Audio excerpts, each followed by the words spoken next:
DNA జ్యోతిష్యానికి సాధారణ జ్యోతిష్యానికి తేడా ఏమిటంటే, వేల సంవత్సరాల నుండి సాధారణ జ్యోతిష్యం ద్వారా ఒక జాతక చక్రం చూసి భూత భవిష్యత్ వర్తమాన కాలాలలో ఎప్పుడు ఎలా ఏమి జరుగుతుందని చెబుతూ, ఒకవేళ అవి గాని అనుకూలంగా జరగకపోతే ఎలాగైనా ప్రకృతికి విరుద్ధంగా వాటిని మార్చేయాలని, అది కుదరకపోయినా పరిహారాల నెపంతో చేసే పద్ధతిది. కానీ దానికి మారుగా డిఎన్ఏ జ్యోతిష్యం ద్వారా ఇవన్నీ ఎందుకు జరుగుతున్నాయని కనుగొని ఒక పని చేసే ముందే అది సరైనదా కాదా అని సరైన సమయంలో మనము తీసుకునే మంచి నిర్ణయం జీవితంలో అన్నింటిలో విజయాలు సాధించడానికి సలహాలు మార్గదర్శకాలు చెప్పే నిజమైన జ్యోతిష్య విధానం ఇది. ఏది మీకు అవసరమో మీరే నిర్ణయించుకోగలరు.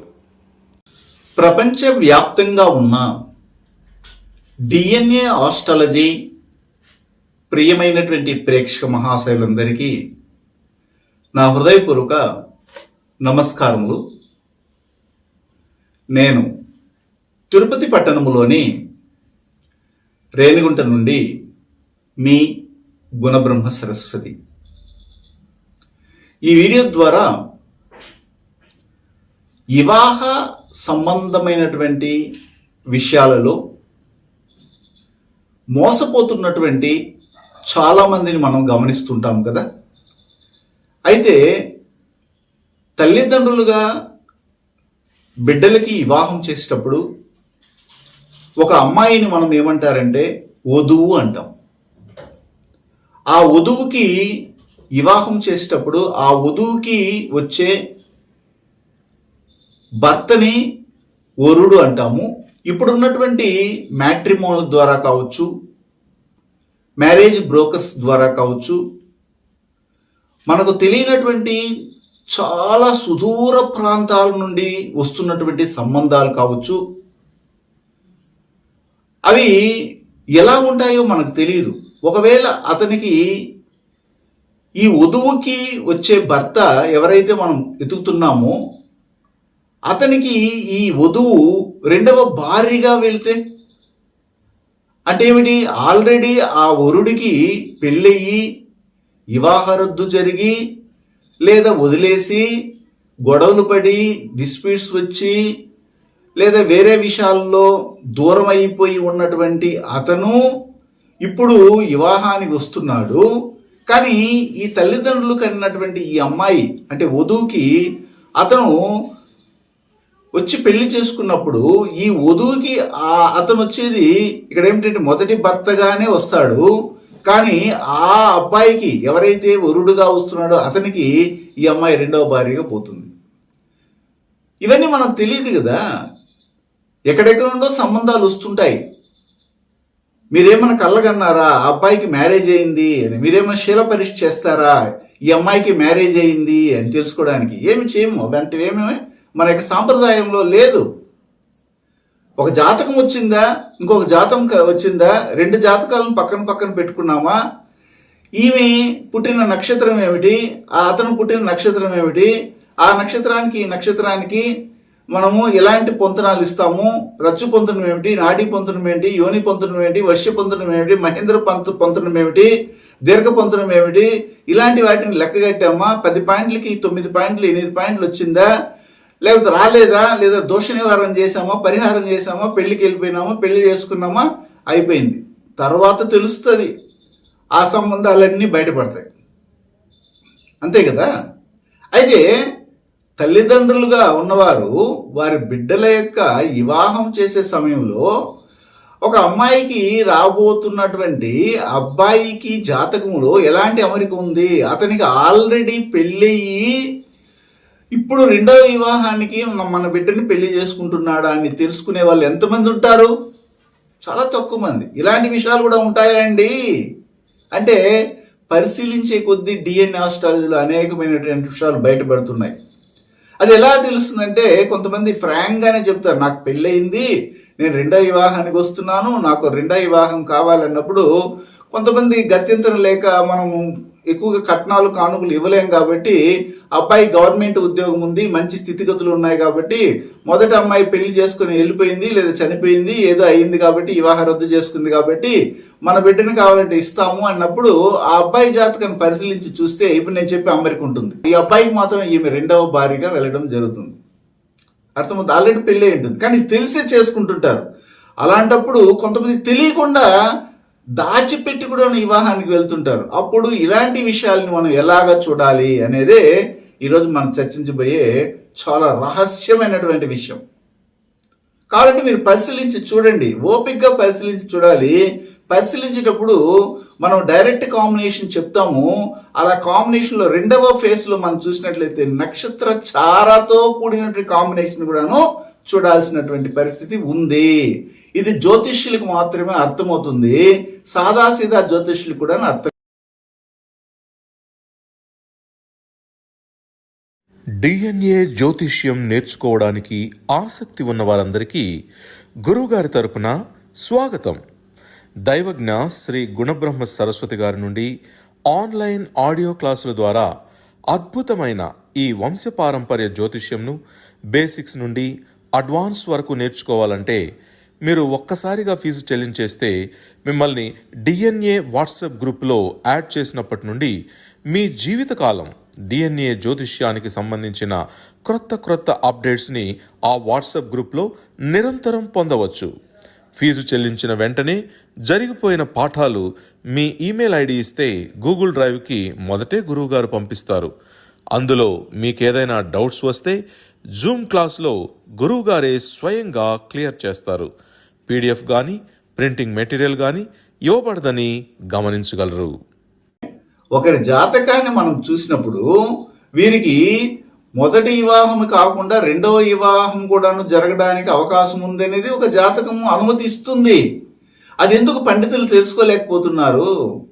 వీరికి రెండవ వివాహం ఉంది అన్నప్పుడు ఈ మొదటి వివాహముతోనే వారి యొక్క వివాహ జీవితం బాగుండేటట్లుగా ఎందుకు అరేంజ్ చేసి ఇవ్వలేకపోతున్నారంటే దానికి తగినటువంటి ఫార్ములా, దానికి తగినటువంటి విధానము వారికి తెలియదు.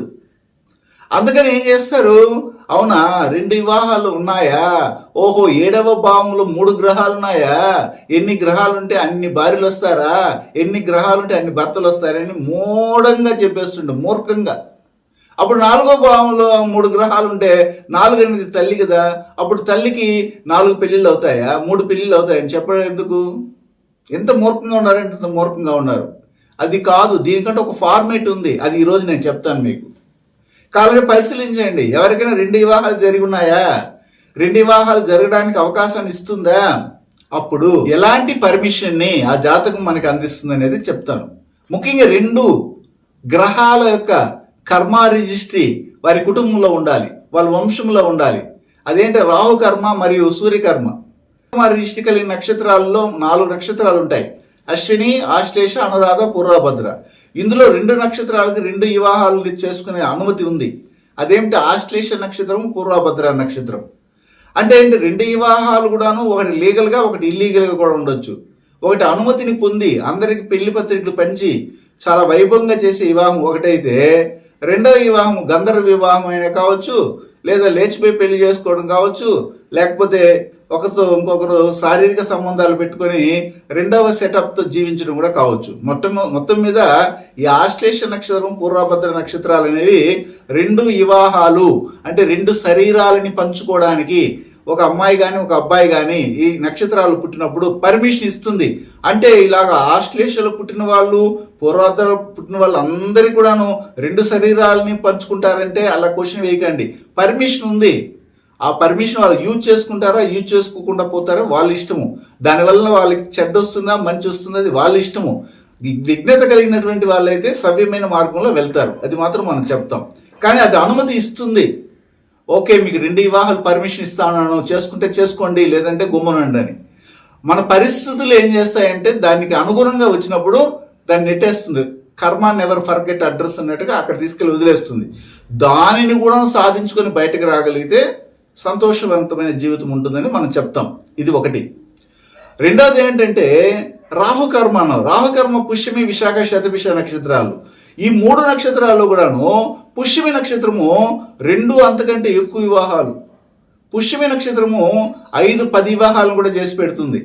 అది వెరీ డేంజర్. అయితే పర్మిషన్ ఇస్తుంది. అంటే పుష్యమి నక్షత్రంలో పుట్టిన ప్రపంచంలో ఎంతమంది, ఎన్ని వేల కోట్ల మంది ఉన్నా అందరికీ 2 అంతకంటే ఎక్కువ వివాహాలు జరుగుతాయంటే పర్మిషన్ ఉంది, అవకాశం ఉంది. కానీ చేసుకున్న వాళ్ళు ఉంటారు, చేసుకోని వాళ్ళు ఉంటారు. అది వాళ్ళ యొక్క విఘ్నత. అయితే ఇప్పుడు 3 నక్షత్రాలకి 2 వివాహాలు, 2 అంతకంటే వివాహాలు ఉన్నాయని చెప్పాం. అవి ఏమేమిటంటే ఆశ్లేష, పూర్వభద్ర మరియు పుష్యమి. గుర్తుపెట్టుకోండి. ఈ 3 నక్షత్రాలలో ఏ కుటుంబంలోనైతే మళ్ళీ మళ్ళీ మళ్ళీ మళ్ళీ పుడుతుంటారో వాళ్ళ పరంపర ఒకసారి చెక్ చేయండి, చరిత్ర చెక్ చేయండి.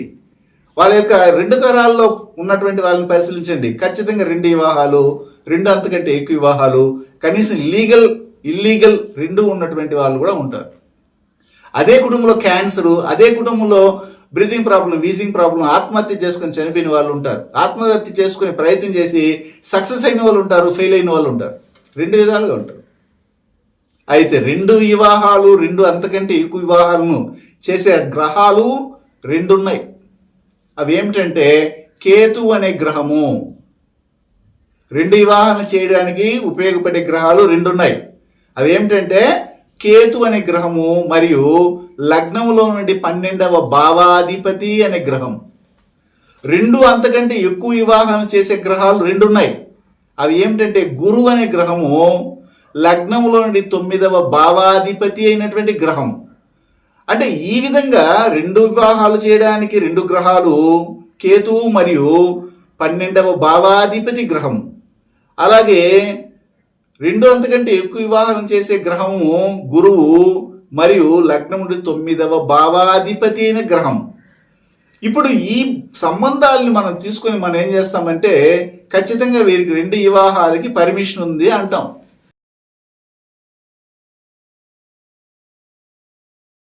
గురువు గారి నుండి డిఎన్ఏ ఆస్ట్రాలజీ ప్రకారంగా మీ జాతక పరిశీలన చేయించుకుని సలహాలు, మార్గదర్శకాలను పొందాలంటే మా త్రిశక్తి డిఎన్ఏ ఆస్ట్రాలజీ యూట్యూబ్ ఛానల్లో మరిన్ని వీడియోలు చూసి ఒక అవగాహనకు వచ్చాక మీకు ఉపయోగపడుతుందనిపిస్తేనే ఫోన్ ద్వారా కానీ లేదా డైరెక్ట్గా కానీ అపాయింట్మెంట్ కొరకు సంప్రదించగలరు.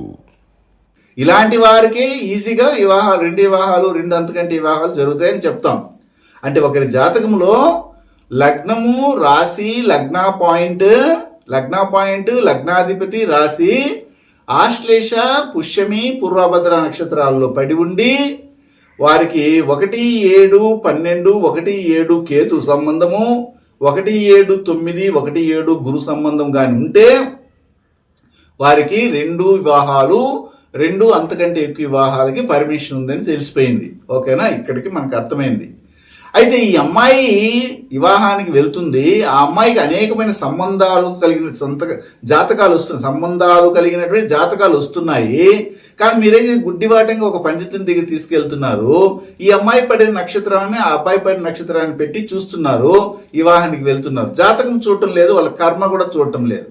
అప్పుడు మనం ఏం చేస్తామంటే చూస్తాం, ఓకే ఈ అమ్మాయికి ఇలాగే వివాహానికి వెళ్తున్నారు, ఈ అబ్బాయి జాతకం వచ్చింది, ఈ అబ్బాయి జాతకంలో ఏమైనా 2 వివాహాలు ఉన్నాయా, ఈ అమ్మాయి జాతకంలో ఏమైనా 2 వివాహాలు ఉన్నాయా, లేదా ఈ అమ్మాయి జాతకంలో 2వ వివాహమే లేదు కానీ ఈ అబ్బాయి జాతకంలో 2వ వివాహం ఉందా, ఇలాంటి విషయాలను పరిశీలించినప్పుడు ఒకవేళ ఈ అమ్మాయికి వచ్చే భర్తే 2 వివాహాలు చేసుకుని ఆల్రెడీ ఒక వివాహం చేసుకుని ఫెయిల్ అయిపోయి ఈ అమ్మాయిని వచ్చి 2వ భార్యగా పొందుతున్నాడా, ఇలాంటి అంశాలను పరిశీలించినప్పుడు ఈ అమ్మాయి జాతకంలోనే చూసినట్లయితే 1, 3, 7 కాంబినేషన్, 1, 3, 6 కాంబినేషన్, 1, 3, 7 కాంబినేషన్, 1, 3, 6 కాంబినేషన్ ఉంటుంది. ఈ రెండిట్లో ఏ ఒక్క కాంబినేషన్ ఉన్నా కానీ రాబోయే భాగస్వామికి ఆల్రెడీ పెళ్ళయి వివాహ రద్దు జరిగి ఉంటుంది.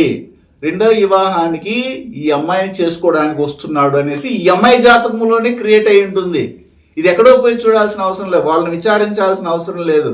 అప్పుడు ఈ అమ్మాయి జాతకంలో 1, 3, 6, 1, 7, 3 కాంబినేషన్ ఉన్నప్పుడు అప్పుడు ఈ అమ్మాయికి వచ్చే సంబంధాలన్నీ కూడాను ఇలాగ వస్తుంటాయన్నమాట. ఓహో, అలాగప్పుడు మనం వాళ్ళని విచారించాలి. అవునండి, మీకు ఇంతకుముందు ఏమైనా సంబంధాలు వివాహం అయిందంటే అది ఎట్లా అడుగుతామండి? వాళ్ళు ఫ్రెష్గా వస్తున్నప్పుడు వాళ్ళు ఏమైనా అనుకుంటారంటే ఏమంటారు తెలుసు కదా, పెద్ద పెద్ద వాళ్ళు చెప్పిన సామెతలు, చల్లకి పోయి ముందు దాచిపెట్టినట్టు అన్నట్లుగా ఉండకూడదు. మనం ఏదైనా డైరెక్ట్గా ఫ్రాంక్గా మాట్లాడి ముందుకెళ్ళాలి. అలా వెళ్ళినప్పుడే వివాహ సంబంధాలు గట్టిపడతాయి. అంటే నేను ఏం చెప్తున్నా అంటే మీకు పరిజ్ఞానాన్ని పెంచుతున్నాను.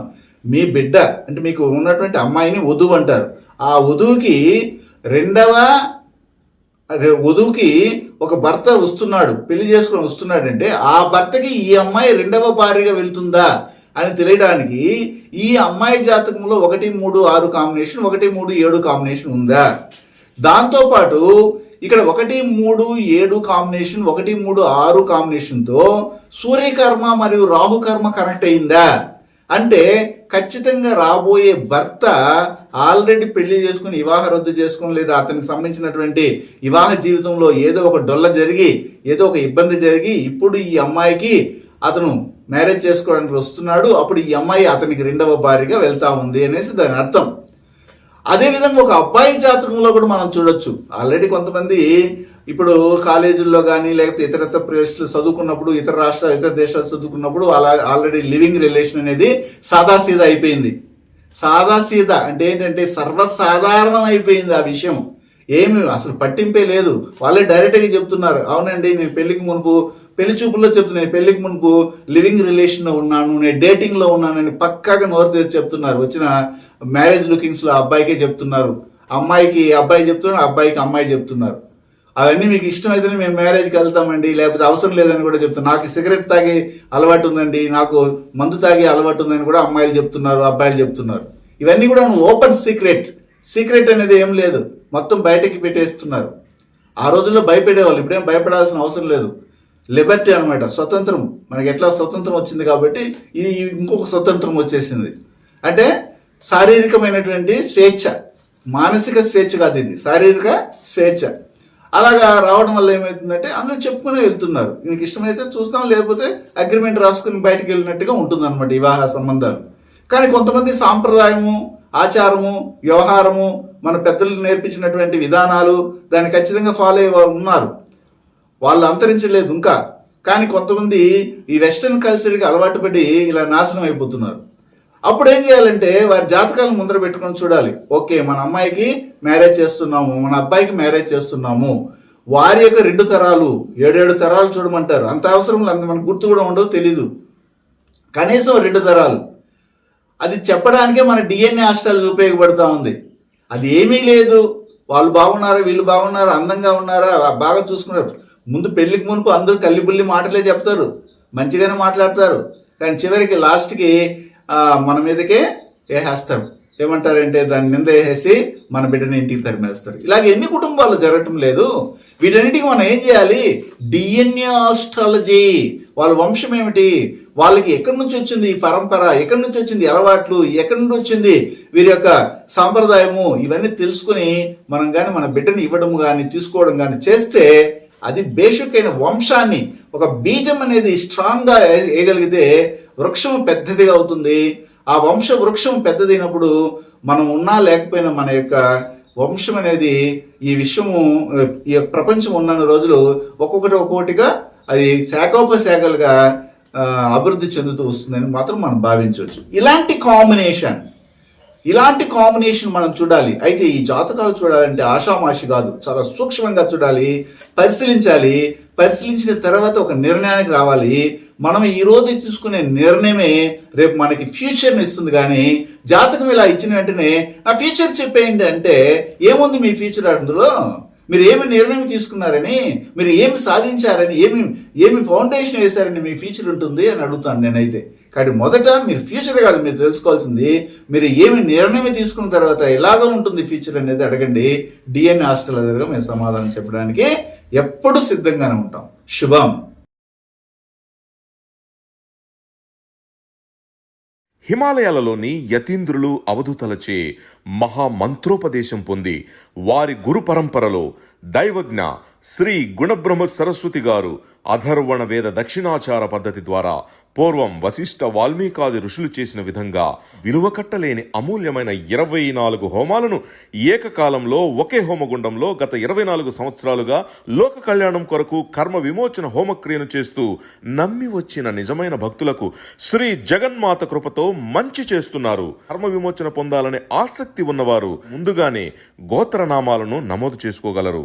అడ్రస్ శ్రీ త్రిశక్తి పూజా మందిర్, తిరుపతి దగ్గర, రేణిగుంట, ఆంధ్రప్రదేశ్.